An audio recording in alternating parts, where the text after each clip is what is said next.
हर डाल पर हो सपने सजे, सब प्रेम से सब हक से जिए।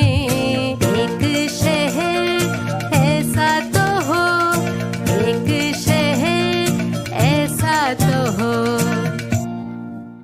नमस्कार दोस्तों, आप सुन रहे हैं कार्यक्रम एक शहर ऐसा भी। ये एक ऐसा कार्यक्रम है जिसमें हम सपने देखते हैं और चलो मिलकर एक ऐसे शहर का सपना देखते हैं जहां हो सबके लिए साफ पानी, साफ हवा, चलने के लिए पेवमेंट, गाड़ी चलाने के लिए अच्छी सड़कें, हम सब के लिए अच्छी सार्वजनिक स्वास्थ्य सुविधाएं, कचरे का समाधान और शहर के बीचों बीच और आसपास हरियाली, जंगल और बच्चों के खेलने के लिए सुंदर उद्यान यानी पार्क या खेलने की जगहें, जहां सरकारी स्कूल इतने अच्छे हों कि हर तबके का बच्चा उनमें पढ़ना चाहे।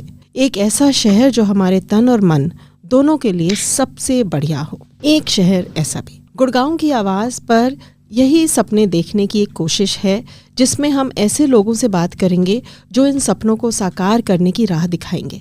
इन सपनों को पूरा करने में हम सब की भी बहुत बड़ी भूमिका है, चाहे वो वोट देते समय हो या अपने पार्षद या विधायक को चिट्ठी लिखना हो कि हमारी सड़कें टूटी हुई हैं और आवाज़ उठाना हमारा काम है। तो चलिए इस श्रृंखला के आज के एपिसोड में हम बात करेंगे बच्चों के लिए एक सुरक्षित स्वस्थ शहर के बारे में। एक ऐसा गुड़गांव जिसमें हर बच्चे को खिलने और खेलने की जगह मिले। और हमारे साथ हैं डॉक्टर दिव्या वैष्णवा। दिव्या एक प्रशिक्षित सामाजिक कार्यकर्ता हैं जो बाल और महिला अधिकारों पर काम कर रही हैं। इनका मानना है कि किसी भी तरह के अन्याय के खिलाफ एकजुट होकर काम करने से बदलाव संभव है। सामाजिक कार्य और बाल सुरक्षा की एक्सपर्ट दिव्या बच्चे उनकी दुनिया फाउंडेशन की फाउंडर ट्रस्टी हैं। दिव्या गुड़गांव की आवाज़ पर लंबे अरसे से बच्चों की सुरक्षा पर प्रोग्राम भी करती आ रही हैं। हर वीरवार सुबह 10:30 बजे कार्यक्रम आता है सुरक्षा की कक्षा दिव्या दीदी के साथ, तो उसको भी ज़रूर सुने। तो नमस्कार दिव्या। नमस्कार आरती, कैसे हैं आप? मैं बिल्कुल ठीक हूँ। कार्यक्रम एक शहर ऐसा भी आपका स्वागत है, पर आप तो गुड़गांव की आवाज़ की पुरानी दोस्त हैं। जी बिल्कुल। और तो चलिए फिर हम अपना प्रोग्राम आगे बढ़ाते हैं। चलिए आज हम खास कर बात करते हैं कि बच्चों के लिए एक खुशहाल शहर के बारे में। आपका सपना क्या है या आज किस सपने के बारे में बात करेंगे आप? जी तो देखिए आरती, जब भी हम किसी शहर के बारे में बात करते हैं और हम अगर उसको बच्चों के नज़र से देखें, हम बच्चों के अनुकूल उसमें क्या क्या सुविधाएं मौजूद हैं कि नहीं है, तो सबसे पहले मैं जो सपना देखती हूँ, मैं ये देखती हूँ कि एक शोषण मुक्त दुनिया होनी चाहिए। तो किसी भी शहर को अगर हम सुरक्षित मानना चाहते हैं या कहते हैं कि हमारे लिए बच्चों के लिए सुरक्षित होना चाहिए, तो वहाँ पे जो हिंसा है, बच्चों के खिलाफ किसी भी तरह की हिंसा हो रही है या बच्चों का जो एक होलिस्टिक डेवलपमेंट है, किस तरह से हम बच्चों को पनपता हुआ देखना चाहते हैं, खिलता हुआ देखना चाहते हैं, जैसा आपने बोला खेलने और खिलने के लिए जगह होनी चाहिए। हाँ जी। तो शोषण मुक्त शहर की मैं बात करती हूँ और एक सपना मैं ये देखती हूँ हमारा गुड़गांव ऐसा होना चाहिए। जब हम शोषण मुक्त समाज की बात करते हैं, शहर की बात करते हैं, तो उसमें बहुत सारे फैक्टर्स होते हैं कि बच्चों के लिए किन बातों का ध्यान रखना है। तो हमने पिछले हफ्ते भी थोड़ा सा इस बारे में बात की थी कि बच्चों के लिए जो खेलने की जगह है, हम कह तो देते हैं कि बच्चों को तो खेलना चाहिए या उनकी खेलने की उम्र है, क्यों नहीं खेल रहे हो, क्यों तुम एक गैजेट के साथ रहते हो या क्या फोन लेके बैठे हुए हो या क्यों स्क्रीन टाइम इतना तुम्हारा बढ़ गया है। या फिर जब बच्चों के स्कूल में हम जाते हैं, पीटीएम्स होती हैं, तो टीचर्स ये शिकायत करती हैं कि आपका बच्चा खेलने में रहता है और पढ़ाई में कम ध्यान देता है। और माता पिता का ये कहना होता है कि नहीं, ये तो सारा दिन किताबें लेके बैठा रहता है या फोन पे कहता है हम होमवर्क कर रहे हैं या ऑनलाइन होमवर्क कर रहे हैं। तो बच्चे का जब खेलने की जो जगह नहीं होती है, उससे स्वास्थ्य पे भी बहुत असर पड़ता है। क्योंकि देखिए, अगर आप डॉक्टर से बात करेंगे, जो खास बच्चों के जो डॉक्टर्स होते हैं, वो ये बताते हैं कि जो आजकल जिस तरह की समस्याएं आ रही हैं, वो इसलिए आती हैं कि जो बच्चे अपनी ऊर्जा है, उनके अंदर इतनी ऊर्जा होती है, इतना उनके अंदर खेलने के लिए उत्साह होता है, पर वो उसको कर नहीं पाते हैं। क्योंकि हम अगर बच्चों को बोले घर में खेलो या इतनी छोटी सी एक जगह दे दी, तो वो सब लोगों के साथ मिलके जो खेलने से जो उसके जो फायदे होते हैं वो नहीं मिल पाते हैं। तो वो भी एक बहुत बड़ा फैक्टर है किसी भी शहर को खुशहाल और बच्चों के लिए अच्छा मानने में। मैं मानती हूँ कि ये एक बहुत बड़ी बात है। हाँ, और ये दोस्तों दिव्या वैष्णवा बात कर रही हैं कि जो खेलने की जगह है उसकी अहमियत कितनी है। और खेलने की जगह दूर नहीं, पास में घर के पास, स्कूल के पास बच्चा जो है खुद चल के टहल के जा सकता है शाम को, कि आपने शाम को बोला बेटा जाओ खेलने, तो वो सुरक्षित तरीके से एक सुरक्षित जगह जाके और बच्चों के साथ खेल सकता है वो बच्चा। तो आज हम उसके बारे में बात कर रहे हैं, कार्यक्रम एक शहर ऐसा भी। और हमारे साथ है दिव्या वैष्णवा जी। तारीख है मार्च 19, 2025 और समय है 11:52। ये लाइव कार्यक्रम है, इसीलिए हम चाहते हैं कि आप भी इस बातचीत में शरीक हों, और उसके लिए हमारे नंबर हैं 9873551078, 98 73 55 10 78, और दूसरा नंबर है 8800475080, 88 00 47 50 80। कार्यक्रम है एक शहर ऐसा भी, और हम बात कर रहे हैं डॉक्टर दिव्या वैष्णवा से कि बच्चों के लिए खेलने की जगह होना कितना ज़रूरी है। तो बताइए दिव्या जी। और जब हम खेलने की जगहों की बात करते हैं तो यहाँ पे ये ध्यान रखना जरूरी है कि वो इंक्लूसिव होने चाहिए, समावेशी होने चाहिए, क्योंकि ऐसा नहीं होना चाहिए कि कुछ ही बच्चों को मौका मिल पा रहा है खेलने के लिए। अवसर सबको ही समान मिलने चाहिए। देखिए, मैंने ये कुछ समय पहले भी शेयर किया था, मैं गुड़गांव की ही बात बता रही हूँ। एक बहुत पढ़ी लिखी महिला ने ये कुछ अरसा हो गया इस बात को, उन्होंने जो कमेंट किया वो मुझे बहुत बुरा भी लगा, और मैं सोच रही थी कि किस तरह की सोच है यहाँ पे। कि उन्होंने बोला कि हमारे बच्चे तो बिल्कुल नॉर्मल हैं, और ये अगर स्पेशल नीड्स वाले बच्चों के साथ रहेंगे तो ये तो क्या सीखेंगे, वो बच्चे तो हमारे बच्चों से बहुत कुछ सीख जाएंगे। तो मैंने अपनी तरफ से तो उनको बताने की कोशिश की, देखिए नॉर्मल एक तो शब्द ठीक नहीं है, सारे ही बच्चे बराबर हैं। और अगर आप सोचती हैं कि आपके बच्चों से वो लोग सीख लेंगे और आपका बच्चा कुछ नहीं सीख पाएगा, तो ये आपकी गलत सोच है। ये बहुत बड़ी कमी है, आपकी मानसिकता ठीक नहीं है यहाँ पे। अगर वो बच्चे जब सब मिलके खेलते हैं तो उनको एक दूसरे के साथ किस तरह से जो एक कौशल होता है, जो सामाजिक कौशल हम सीखते हैं, अपनी एक दूसरे की जरूरतों का ध्यान रखते हैं, जो एक संवेदनशीलता वो सीखते हैं, वो एक साथ रहने से ही आती है। वो एक लेक्चर में नहीं हो सकती है कि हमने किताब में पढ़ा कि हमें सबके साथ दयालु होना चाहिए, हमें सबका ध्यान रखना चाहिए। पढ़ने से नहीं आता है। ये जो फिलॉसफी है, ये जो ज्ञान की बातें हैं, इनको जीना भी पड़ता है। तो वो एक अनुभव था, और उसके बाद ऐसे बहुत सारे अवसर आए जहाँ पे लोगों को लगता था कि नहीं, ये समावेशी नहीं होना चाहिए क्योंकि हमारे बच्चों का नुकसान होता है। तो मैं ये मानती हूँ कि दिव्या, मैं आपको रोकूंगी। राजकुमार जी जुड़े हैं। नमस्कार राजकुमार जी। नमस्कार जी, मैं राजकुमार छावला से बोल रहा था जी। हाँ नमस्कार राजकुमार जी, स्वागत है आपका कार्यक्रम एक शहर ऐसा भी में। दिव्या दीदी जी को भी नमस्कार जी। जी नमस्कार राजकुमार जी। राजकुमार जी जरा ये बताइए, जैसे दिव्या बात कर रही हैं कि बहुत ज़रूरी है कि एक तो पार्क हो, खेलने की जगह हो बच्चों के लिए घर के पास, और दूसरा कि वो ऐसा पार्क हो जिसमें हर बच्चा खेल सके, जा सके। ये नहीं हो कि उसमें ऐसे बैरियर लगे हुए हों, ऐसे स्टेप्स लगे हुए हों कि अगर किसी बच्चे को चलने की मुश्किल हो रही है तो वो अंदर ही ना जा पाए। जी जी हाँ, ऐसे मैंने शहर में देखे हैं जी, ऐसे बैरियर जो वो एक तो गोल गोल घुमा के एक पंखा सा लगा देते हैं, वो घूम के अंदर चले जाते हैं। एक वो बैरिकेड सा लगा देते हैं, उसमें अंदर घुसने में दिक्कत आती है बच्चों को जी। जी जी जी। तो उसका दिव्या क्या सोल्यूशन होता है? क्योंकि वो लगाते शायद इसलिए ताकि लोग स्कूटर और ये सब नहीं ले जाएं अंदर, है ना राजकुमार जी? सेफ्टी के लिए है जी, कोई बड़ी चीज अंदर ना ले जाई जाए, बाइक ना जाए, साइकिल ना जाए इसके अंदर। जी, ये तो आपने बहुत अच्छी ऑब्जर्वेशन दी है राजकुमार जी, पर उसका ये एक तरीका हो सकता है कि एक और रास्ता भी होना चाहिए, जैसे रैंप होती है। पर ये भी मैं मानती हूँ कि बस एक रैंप लगाने से वो जगह इंक्लूसिव नहीं होती है, बट ये बात है कि सबके पहुंचने के लिए। देखिए, अगर कोई बच्चा है जो उसके साथ जो एडल्ट जा रहे हैं, माँ हो सकती हैं, कोई भी, वो व्हील चेयर यूजर है, तो वो अपनी व्हील चेयर को अंदर कैसे ले जाएंगी? क्योंकि देखिए, हर बच्चे का हक है कि वो अपने माता पिता के साथ समय बिता सके, और कोई माता पिता अगर व्हील चेयर में है तो इसका मतलब ये नहीं है कि वो बच्चों को पार्क नहीं ले जा सकते हैं। तो वो उस तरह के आने जाने के लिए, तो ये जो प्लानिंग होती है ना आरती, ये सही समय पे जब प्लान कर रहे हैं उस पार्क को, या उसके आने जाने का जब रास्ता बना रहे हैं, तब किया जा सकता है। एक बहुत बड़ी बात नहीं है।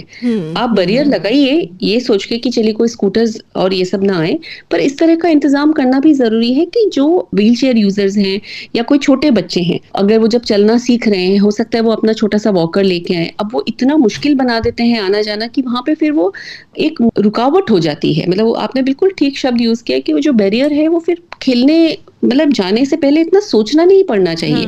खेलने का मन किया तो बच्चों को बस निकल जाना चाहिए किसी के साथ। जी दिव्या दीदी, वो सभी पार्कों में नहीं होता, वो किसी किसी पार्क में होता है। सभी में नहीं होता, क्योंकि वहीं पर लगाए जाते हैं बैरियर जहाँ पर सेफ्टी की जरूरत है। वहाँ पर बहुत सारे लोग ऐसे आते हैं जी, स्वाति जी, में जहाँ तक मेरा आइडिया है, न शहरी और गंजेड़ी लोग बैठते हैं जो शहरों में नशा करते हैं, बच्चे आवारा बच्चे हैं, वो बहुत सारे घूमते हैं जी, वो कभी भी घुस जाते हैं अंदर। तो वो भी एक सेफ्टी है जी। मान लो उसको पकड़ना तो भाग तो नहीं जाएगा एकदम से, बैरियर लगा हुआ तो बड़ी सेफ्टी होगी जी उससे। जी आप बिल्कुल ठीक कह रहे हैं। मैं भी यही कह रही थी कि वो बैरियर अपनी जगह पे ठीक है, पर उसके अलावा ऐसा इंतजाम भी होना चाहिए कि जो जाना चाहते हैं पार्क, अगर वो व्हील चेयर पे हैं, और काफी सारे बच्चे होते हैं उनकी थेरेपीज चल रही हैं, हो सकता है किसी चोट की वजह से या किसी भी तरह की प्रॉब्लम की वजह से वो व्हील चेयर पे हैं, या किसी इस तरह की उनको कोई बैसाखी अगर लेके जाना है साथ में, तो वो किस तरह से अपना वहां पे जाके करेंगे। या फिर कुछ बच्चों को इस तरह की थेरेपीज की जरूरत होती है कि उनको अपने साथ कुछ लेके जाना होता है, तो उनके साथ जो जा रहे हैं वो इतना अलट पलट करके गोल गोल घूम के नहीं जा पाते हैं अंदर। बुजुर्ग लोग हैं, अपनी अगर लाठी लेके जा रहे हैं तो कुछ रुकावट उसमें आती है, तो जो जाने का रास्ता है उसका इंतजाम दूसरा भी किया जा सकता है। और मैं ये मानती हूँ जब भी हम सुरक्षा की बात करते हैं तो यहाँ पे हमारा पूरा समुदाय और साथ में जो पड़ोस है, जो भी नेबरहुड वॉच जिसे बोलते हैं, जितनी आंखें होती हैं उतनी सुरक्षा होती है। तो यहाँ पे अगर कोई गलत उसका इस्तेमाल करने लगे तो बहुत सारे लोग हैं जो वहाँ पे रोका जा सकता है, जो रोक सकते हैं। तो आवाज उठाना भी बहुत जरूरी है। जी जी जी। जैसे मैं छावला में रहता हूँ जी, गाँव का पार्क है, दिल्ली में लगता है जी छावला गाँव, तो वहाँ पे बहुत बड़ा गेट लगा रखा है और वहाँ गार्ड भी बिठा रखा है जी। तो गांव की भी एक सुरक्षा हो जाती है जी, क्योंकि बच्चे गांव के ही होते हैं और वो उनको तनख्वाह भी देते हैं गाँव वाले, तो बड़ी सेफ्टी होती है अगर एक गार्ड भी रखा जाए तो जी। जहाँ पे भी बहुत बड़े पार्क्स होते हैं तो वहाँ पे तो ये सुविधा होती ही है, और गार्ड रखना जरूरी इसलिए भी हो जाता है क्योंकि पार्क के कई बार बहुत सारे आने जाने के रास्ते होते हैं, तो वो तो बजट पे भी डिपेंड करता है, और ये भी डिपेंड करता है कि जो वहाँ के जो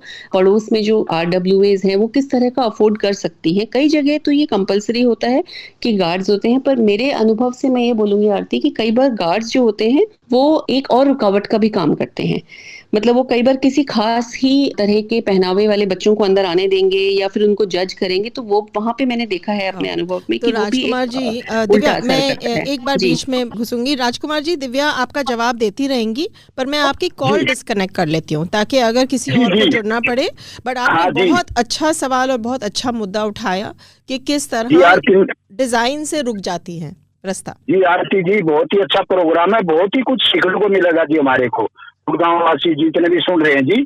और हम दिव्या दीदी को भी धन्यवाद करते हैं जी, आपको भी नमस्कार जी। आप शुक्रिया राजकुमार जी, बहुत अच्छा सवाल पूछा आपने। तो दोस्तों, आप सुन रहे थे कार्यक्रम एक शहर ऐसा भी, जिसमें आज हम बात कर रहे हैं डॉक्टर दिव्या वैष्णवा से कि बच्चों के लिए खेलने की जगह कितनी ज़रूरी है और वो जगह कैसी होनी चाहिए, सुरक्षित होनी चाहिए, समावेशी होनी चाहिए, जिसमें हर कोई जा सके। और दिव्या, मैं तो ये भी सोच रही थी कि गुड़गांव में ऐसे उदाहरण हैं। अगर हम जो IIM गुड़गांव ने वजीराबाद बंद बनाया है, बादशाहपुर बंद बनाया है, चकरपुर बंद बनाया है, उसमें उन्होंने बैरियर्स ऐसे बनाए हैं जिसमें व्हीलचेयर भी जा सके, जिसमें बच्चों की साइकिल भी जा सके, उसमें लोग साइकिल करते हैं अंदर आके। और उन्होंने जगह ऐसी बनाई है कि जो आसपास का समुदाय है वो उसको हर चीज़ के लिए इस्तेमाल करता है, चलने के लिए भी, बैठने के लिए भी, हरियाली के बीच में बैठने के लिए भी। तो हमेशा कोई ना कोई होता है जो एक, जैसे कहते हैं ना, नजरें हैं वहाँ। तो अगर कोई बच्चे खेल रहे हैं तो उसी समुदाय के बड़े बूढ़े बैठे हैं, अपना बात कर रहे हैं, गपिया रहे हैं, धूप सेक रहे हैं, जो एक नज़र भी रख रहे हैं। बिल्कुल, इस बात को तो मैं और शर्मिला जी बहुत बार उठाते हैं जो हमारा प्रोग्राम चलता है, कि जो नेबरहुड है, जो बड़े बूढ़े हैं जो हमारे पड़ोस में, तो जैसे कई बार माता पिता कहते हैं कि अरे इनको तो टोकने की आदत है, ये लोग तो ऐसे ही देखते रहते हैं, या कई बार बच्चे बोलते हैं। पर मैं ये हमेशा उनको बताती हूँ कि ये एक बहुत अच्छी बात है, क्योंकि वो अगर कुछ आके बोलते हैं आपको या कुछ समझाते हैं तो इसका मतलब वो आपके बारे में ख्याल करते हैं, आपका वो केयर करते हैं और चिंता करते हैं, ये सोचते हैं कि आप किसी गलत संगत में तो नहीं पड़ गए या किसी खतरे में तो नहीं आप पड़ गए हैं। तो ये भी एक बहुत अच्छी बात है। तो जो पार्क्स में जितने लोग जाएंगे, और खास तौर पे मैं यहाँ पे जो आपने बोली जैसे बात की, जो नजरें होती हैं, मैं कहती हूँ कि जहाँ पे महिलाएं भी जैसे जाएं, तो रिसर्च भी कहती है और ये पूरे विश्व में ये बात मानी भी जाती है कि जो भी जगह जहाँ पे बच्चों के लिए पूरी तरह से सुरक्षा होगी या बच्चे पूरी तरह से सहज महसूस करेंगे, तो वो जो जगह है वो सबके लिए ही सुरक्षित हो किसी ना किसी लेवल पे।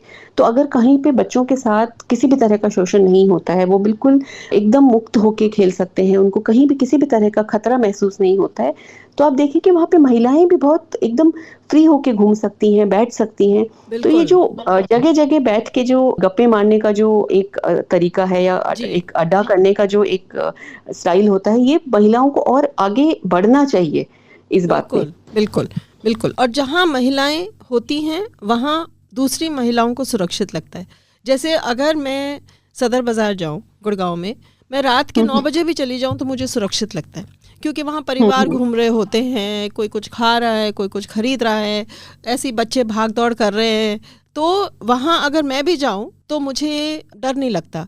पर अगर मैं किसी सुनसान सड़क पे जाऊँ, अगर आप हमारे स्टूडियो के पास ही हमारा 21-22 सेक्टर की जो बड़ी रोड है जो रिजांगला चौक जाती है, बड़ी सुंदर रोड है, उसमें पेवमेंट भी है, पर बिल्कुल सुनसान, उसमें भरी दोपहरी पे अगर मैं जाऊंगी तो कोई नजरें नहीं है, तो रात को तो बनता ही नहीं है कि मुझे लगे कि मैं सुरक्षित हूँ उस सड़क पे। ज़रा आप इसके ऊपर बात करेंगे कि हम जैसे नागरिक हैं, हमें क्या मांगे करनी चाहिए और किस तरह वो मांगे करने चाहिए ताकि हमारे बिल्कुल घर के पास, गांव के बीचों बीच, हमारी कॉलोनी के बीचों बीच अच्छा सुरक्षित बच्चों के खेलने के लिए पार्क हो, पार्क में खेलने की सुविधाएं हो, कैसे करें? जी, देखिए अभी अभी हमारे एमसीजी के इलेक्शंस हुए हैं और मैं ये मानती हूँ कि जिन लोगों का भी चयन हुआ है, जो हमारे लीडर्स हम अगर कहें उनको, तो उनको लीड करने के लिए हम अगर उनको सुझाव दें और रेगुलर तरीके से, ये नहीं कि हम सोचते हैं कि बस अब तो हो गया है, चुनाव हो चुका है और अब तो वो जो चाहेंगे करेंगे, ऐसा नहीं है। मैं ये मानती हूँ कि अगर कोई भी नेता है, अगर आप उनको जाके अपनी समस्याएं बताएंगे और एक गुट में होके जाएंगे, मतलब जैसे कोई भी आरडब्ल्यूए वाले जा सकते हैं या आसपास अगर आपको लगता है कि आपके आरडब्ल्यूए आपकी नहीं बनी हुई है, आप किसी भी तरह से उनके पास जाएं, अपने मांगे भी रखें और साथ साथ अपनी समस्याओं को भी अपने उनके शेयर करें। क्योंकि देखिए उन लोगों के पास इस तरह की जो उनकी पहुंच भी होती है और एक होती है ना विल है काम करने की, तो जब उनको पता लगेगा कि यहाँ पे इस जगह पे इस एरिया में मेरे जो लोकेलिटी के लोग हैं उनको समस्या आती है, या मेरे जो वार्ड के जो बच्चे हैं वो इस समस्या से जूझ रहे हैं, या महिलाओं को एक खास जैसे कोई भी नुक्कड़ है या कहीं पे बार बार उनको सेक्सुअल हरासमेंट की उनको कंप्लेन्स आ रही हैं वहां से, या वो आना जाना उन्होंने बंद कर दिया है, या जो काम पे महिलाएं जाती हैं क्या वो क्रैशेस की सर्विस उनको मिल पा रही है, या फिर वो जो भी स्कीम्स सरकारी हैं क्या वो उसको अवेल कर पाते हैं, या उसके बीच में क्या रुकावट आ रही है। तो मुझे लगता है कि जहाँ पे भी जब आवाज उठाई जाती है, और अगर कई बार होता है कि उनको इस बात की जानकारी ही नहीं होती, क्योंकि ऊपर ऊपर से उनको लगता है कि 2-4 फोटोग्राफ्स देख ली, या जैसे अगर हम गुड़गांव की बात करें तो अभी 32 क्रैश खुलने की बात हुई है। अब उसमें से कितने फंक्शनिंग है, हो सकता है कुछ फंक्शनिंग हो, अभी हमें भी इस बारे में पूरी जानकारी नहीं है, पर वो अब हम इस हफ्ते ले सकते हैं और देखते हैं कि अभी अनाउंसमेंट हुई है, ज्यादा टाइम नहीं हुआ है, पर आने वाले कुछ हफ्तों में तो उनको पूरी तरह से फंक्शन करना चाहिए। अब अगर वो नहीं करते हैं तो उसके बारे में हम अपनी तरफ से WCD में तो अपनी शिकायत दर्ज करें ही, साथ साथ जो भी हमारे इलाके के जो भी नेता जिनको हमने चुना है उनको भी हम जाके बताएं, ताकि वो भी इस बारे में आगे एक आवाज उठा सकें और एक एक्शन ले सकें। बिल्कुल। तो ये एक बहुत मुझे लगता है कि अहम बात आपने करी कि एक नागरिक होना सिर्फ ये नहीं है कि आपने वोट दे दिया, अब वोट दे दिया, जिसको चुनना था आपने चुन लिया, अब ज़रूरी है कि हम अपनी मांगे आगे रखें, क्योंकि जो हमारे जो नेतृत्व में जो चुने गए हैं उनको पता कैसे चलेगा कि हम क्या चाहते हैं। उनको तो तब पता चलेगा ना जब हम बोलेंगे, हम लिखेंगे। मैं हमेशा कई लोगों को हंस के ये बोलती हूँ, जब हम स्कूल में थे तो हमें औपचारिक पत्र सिखाए गए थे कि आप लिखिए, महोदय महोदया, सविनय निवेदन है कि हमें ये चाहिए, हमें वो चाहिए, या मुझे छुट्टी चाहिए, जो भी है। मुझे कई बार लगता है कि भाई ये समय है इस्तेमाल करने का। आपने सीखा है औपचारिक पत्र, आपने क्लास 5, 6, 7, 8 में सीखा था लिखना, तो अब ये इस्तेमाल करिए, वो चिट्ठी लिखिए, चिट्ठी भेजिए। जब 10 लोग चिट्ठी भेजेंगे तो प्रशासन को भी लगता है कि हाँ, ये शायद सचमुच में एक जायज़ मांग है, क्योंकि इतने लोग चिट्ठी लिख रहे हैं। बिल्कुल, और आजकल तो ये पहले से बहुत ज़्यादा आसान भी हो गया है आरती, ईमेल भी किया जा जी, सकता है। और मैं बिल्कुल। मानती हूँ कि जो हाँ, लोग सोचते हैं कि वो ईमेल नहीं कर पा रहे हैं, तो आपके आस-पास ऐसे कोई ना कोई आपको मिल जाएगा जो आपकी मदद कर देंगे। जी, जी। बहुत सारे गूगल ट्रांसलेट का यूज़ किया जा सकता है, आप चाहे हाँ, हिंदी में लिखें, चाहे इंग्लिश में या किसी भी भाषा में आप कहें, तो आपके साथ कोई भी अगर जो थोड़ा बहुत भी इंटरनेट समझता है या जो ईमेल यूज़ करते हैं, चाहे वो पढ़ने वाले स्कूल के बच्चे ही क्यों ना हो, वो भी आपकी मदद कर देंगे।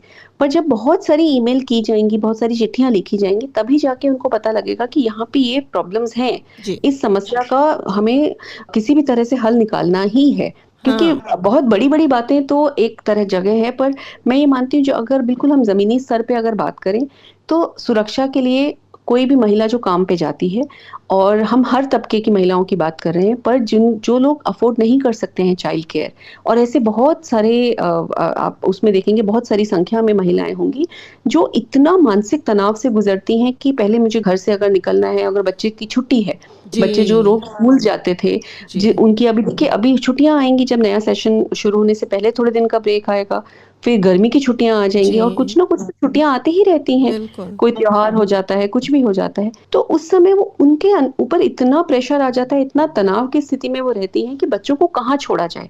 जी, तो अब जी। अगर क्रैश है और क्रैश की जो सुविधा है, जो उपलब्ध कराई जा रही है, तो उसको पूरी तरह से फंक्शनिंग होना चाहिए।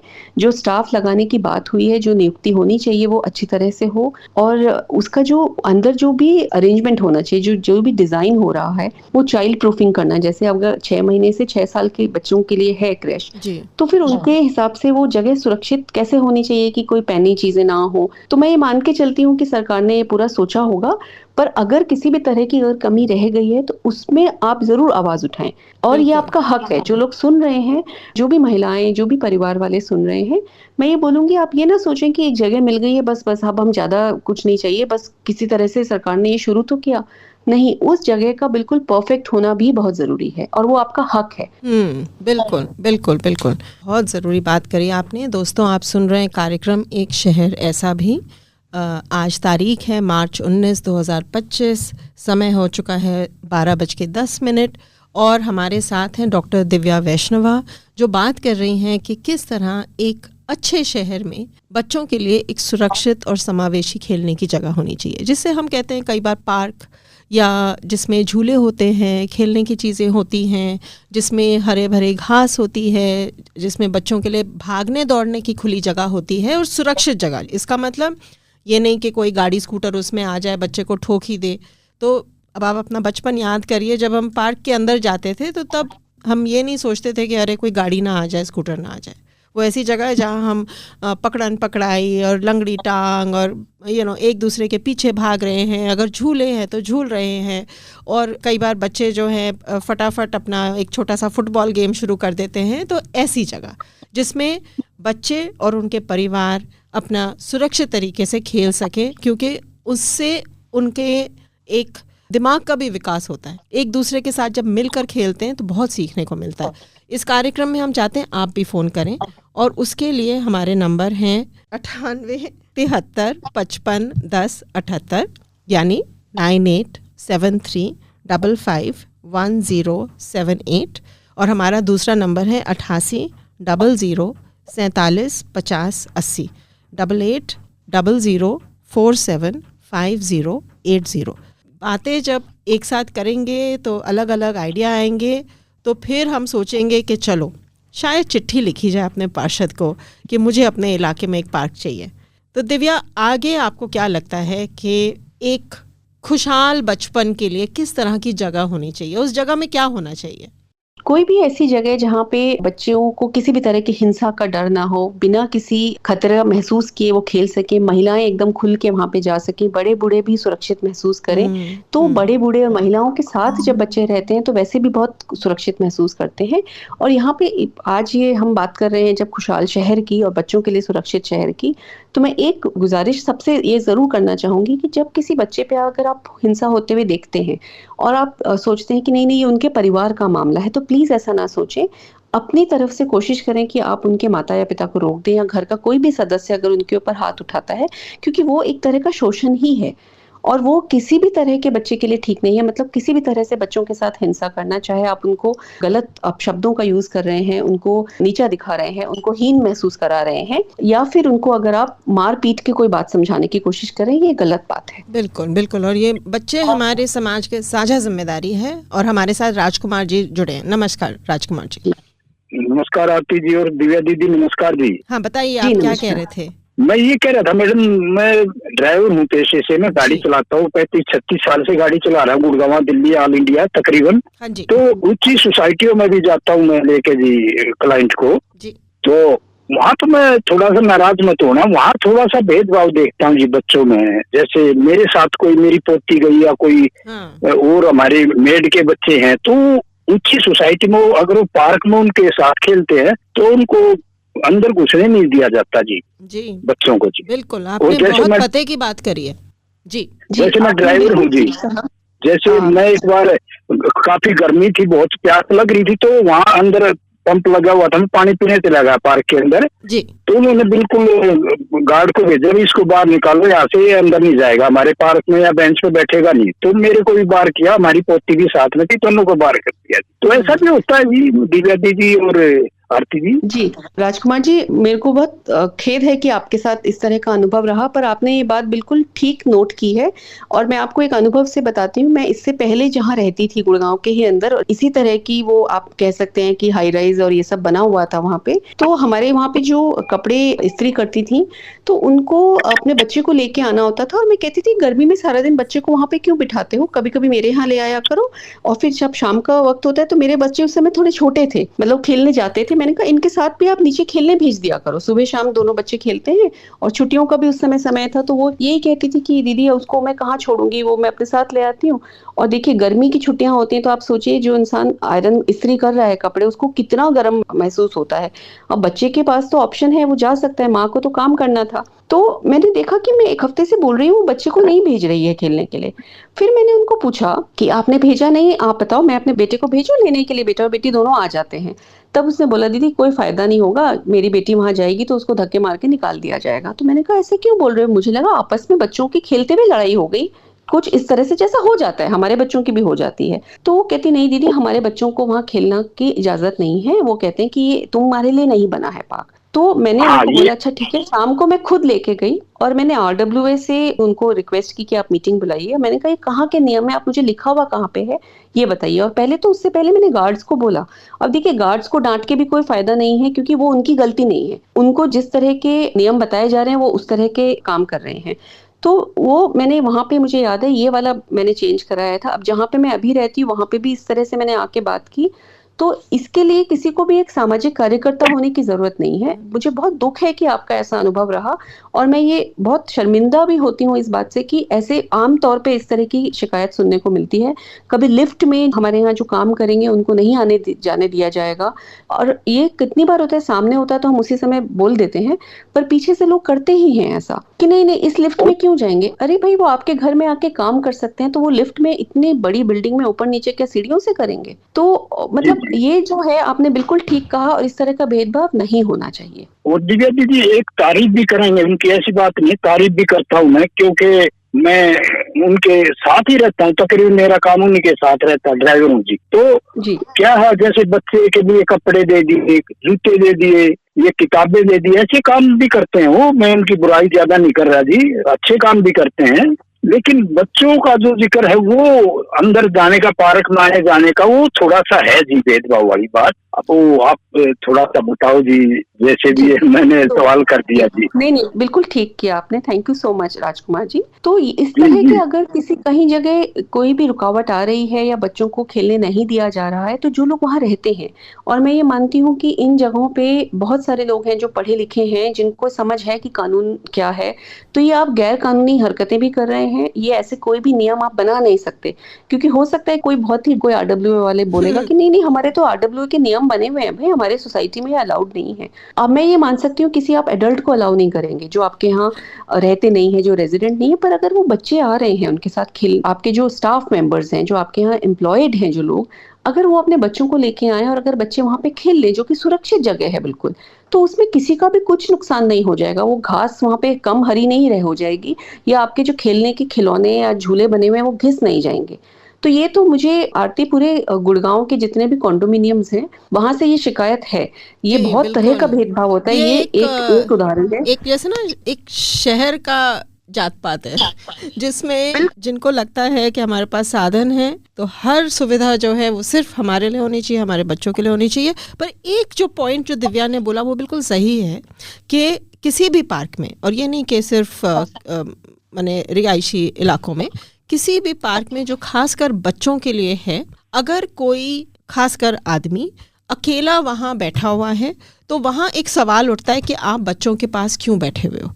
अगर आप अपने बच्चे के साथ आए हो और बच्चों के साथ आए हो तो कोई प्रॉब्लम नहीं है, क्योंकि एक माँ होते हुए मुझे भी एक डर लगेगा कि ये एक दो आदमी बैठे हुए हैं मेरे बच्चों के आसपास, बच्चे खेल रहे हैं, बच्चों को कुछ पता नहीं है, तो फिर एक सवाल उठता है कि वो आदमी क्यों बैठे हैं। तो वो एक सुरक्षा के तौर पे एक सवाल ज़रूर उठ सकता है। पर किसी भी तबके का कोई भी इंसान अगर किसी भी पार्क में जा रहा है अपने बच्चों के साथ तो उनका रोकना नहीं होना चाहिए। और ये धीरे धीरे बदलाव तब आएगा जब उसी कॉलोनी के लोग एक एक दो दो 5 10 बढ़ चढ़ के बोलें कि नहीं, हमारे बच्चे हर बच्चे के साथ खेलेंगे। और इसमें हमारे बच्चों का ही फायदा है, क्योंकि हर तबके के बच्चों के साथ जब बच्चे खेलते हैं तो तब उनका विकास होता है। बिल्कुल। आरती जी, एक सवाल मेरा ये है, जैसे शहरों में पार्क है जी, बिल्कुल हैं बड़े बड़े, वो सरकारी पार्क है, उसमें कोई रोक टोक नहीं है जी।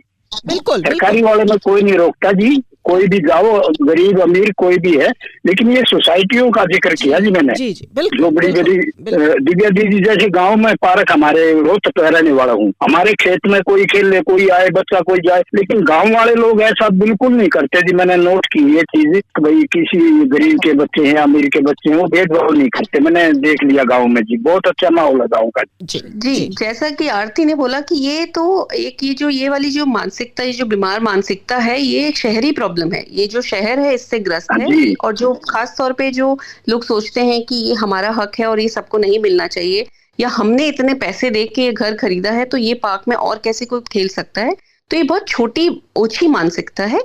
और इसके लिए मैं ये मानती हूँ आरती कि जो इतने बड़े बड़े बच्चे प्रोजेक्ट्स करते हैं, जैसे आजकल सब बच्चों को एक काम दिया जाता है, कई बार स्कूल्स में बहुत एनकरेज किया जाता है एनजीओ के साथ काम करो या कोई सोशल सर्विस करो, तो उनको इतना दूर कहीं जाने की जरूरत नहीं है। अपने ही अंदर वो बदलाव ला सकते हैं, अपनी सोसाइटी के अंदर देख सकते हैं कि क्या काम करने की जरूरत है, और अपने ही घर में वो घर से शुरू करें। बोलते भी है ना कि जो भी आप शुरुआत है अपने घर से करें। आपका घर हो गया, आपका जो समाज है, आपका जो मोहल्ला है, वहां से शुरू करें। बिल्कुल बिल्कुल। तो राजकुमार जी, फोन करने के लिए बहुत बहुत शुक्रिया। समय हो गया है कार्यक्रम का, पर आपने बहुत अच्छे सवाल उठाए और बहुत मुझे लगता है कि उससे जो हमारे सुनने वाले हैं उनको भी कुछ सोचने को जरूर मिलेगा। तो बहुत बहुत शुक्रिया। आरती जी, आपसे बात करने का मौका मिला जी, बड़ी खुशी हुई जी। आज आप प्रोग्राम में आए हो, एक शहर भी ऐसा, ये बिल्कुल बहुत ही अच्छा पॉइंट है जी। और मैं जुड़ता हूँ जी, कई बार जुड़ जाता हूँ, टाइम मिलता है। जरूर, हाँ जी बिल्कुल। और ये प्रोग्राम मैं बाकियों को भी बता दूं कि इसका जो पुनः प्रसारण है, जो रिपीट ब्रॉडकास्ट है, वो कल वीरवार सुबह 9 बजे होगा और शुक्रवार को दोपहर को 3 बजे होगा। तो जरूर सुनिए। जी दिव्या दीदी को भी नमस्कार जी, आरती जी नमस्कार आपको भी। थैंक यू, शुक्रिया, नमस्कार। तो दिव्या, समय तो हो गया है इसीलिए जाने का, पर जाते जाते आप क्या चाहेंगी कि हम सब किस चीज के बारे में सोचें और एक क्या छोटी सी शुरुआत हम कर सकते हैं? जैसे आप कह रहे थे कि बच्चे हैं, उनको स्कूल के प्रोजेक्ट करने होते हैं, तो कि भाई अपने मोहल्ले से शुरू करें, अपने कॉलोनी से शुरू करें, अपने आसपास देखें कि भाई हमारी कॉलोनी कितनी समावेशी है। तो क्या हमारे जो श्रोता हैं, एक छोटी सी शुरुआत अगर मुझे आज करनी है तो मैं क्या करूं? जी, तो मैं ये जरूर बोलूंगी यहाँ पे, एक आपने बहुत अच्छी बात मुझसे पूछी है, क्योंकि हर हफ्ते कम से कम नहीं तो 8-10 मेरे पास ऐसी रिक्वेस्ट आती है कि आप किसी ऐसी जगह का नंबर हमें दीजिए या एड्रेस दे दीजिए जहाँ आप अपने बच्चों का जन्मदिन या अपने यहाँ से कुछ अगर हम दान करना चाहते हैं तो वहाँ जाना चाहते हैं। तो उसको या कोई अनाथालय बोलते हैं, जो कि आजकल वो शब्द यूज नहीं होना चाहिए। तो मैं उनको यही कहती हूँ कि आपको वहां जाके जन्मदिन मनाने की जरूरत नहीं है। अगर आप चाहें तो अपने ही सोसाइटी में जो आपके यहाँ इतने सारे जो वर्कर्स आते हैं, आप उनके साथ, उनके बच्चों के साथ मिलकर एक्टिविटी कीजिए। और मैं अपनी सर्विस भी इसके लिए ऑफर करती हूँ। मैं कहती हूँ आप मुझे बुलाइए, मैं कहानी का सेशन कर सकती हूँ। उसके अलावा कितने सारे लोग हैं आपकी सोसाइटी के अंदर ही, आपको मिल जाएंगे लोग जो उनको साथ, बच्चों के साथ मिलकर कुछ एक्टिविटी कर सकते हैं। आप उनके साथ भी जन्मदिन मना सकते हैं। तो शुरुआत करने के लिए मुझे लगता है ये एक बहुत अच्छा पॉइंट है कि जहां हम रहते हैं, तो सफाई बस इस तरह से नहीं होती ना कि हमने उस जगह को बुहार दिया। तो एक मानसिकता भी हमारी साफ होनी चाहिए। अपने आप मानसिकता को किस तरह से बदल सकते हैं, सोच को कैसे बदल सकते हैं, वहां से शुरुआत करें। बिल्कुल। तो दोस्तों, आज आप सुन रहे थे कार्यक्रम एक शहर ऐसा भी, जिसमें एक हम गुड़गांव के लिए एक दूसरी रियलिटी का सपना देखते हैं। और आज हमारे साथ ही डॉक्टर दिव्या वैष्णवा जो बात कर रही थी कि बच्चों के लिए शहर में खेलने की जगह कितनी अहम है और वो सुरक्षित हो और समावेशी हो, जिसमें हर बच्चा, हर तबके का, और वो कैसा भी बच्चा हो, हर बच्चा उस जगह में जा सके और वो खेल सके। तो ये इस आज के प्रोग्राम का रिपीट ब्रॉडकास्ट आप सुन पाएंगे कल वीरवार सुबह 9 बजे और शुक्रवार दोपहर 3 बजे। दिव्या, बहुत बहुत शुक्रिया कि आपने आज इतना टाइम दिया। और मैं ज़रूर चाहूँगी कि हमारे लिसनर्स अपना मैसेज हमें भेजें कि उनको प्रोग्राम कैसा लगा। उसके लिए वो हमारे व्हाट्सएप नंबर पे मैसेज दे सकते हैं, जिसका नंबर है 9958941408 9958941408। तो वो ज़रूर हमें मैसेज भेजें कि उनको प्रोग्राम कैसा लगा, उनके मन में क्या आइडियाज़ हैं, क्या दिव्या के लिए कोई सवाल हैं, वो ज़रूर हमें मैसेज करें। थैंक यू आरती, आपका भी बहुत बहुत शुक्रिया, आपने मुझे आज के प्रोग्राम में बुलाया। बहुत बहुत शुक्रिया। शुक्रिया जी, थैंक यू। तो आप सुनते रहिए गुड़गांव की आवाज़ सामुदायिक रेडियो, आपकी आवाज़ आपका रेडियो। नमस्कार।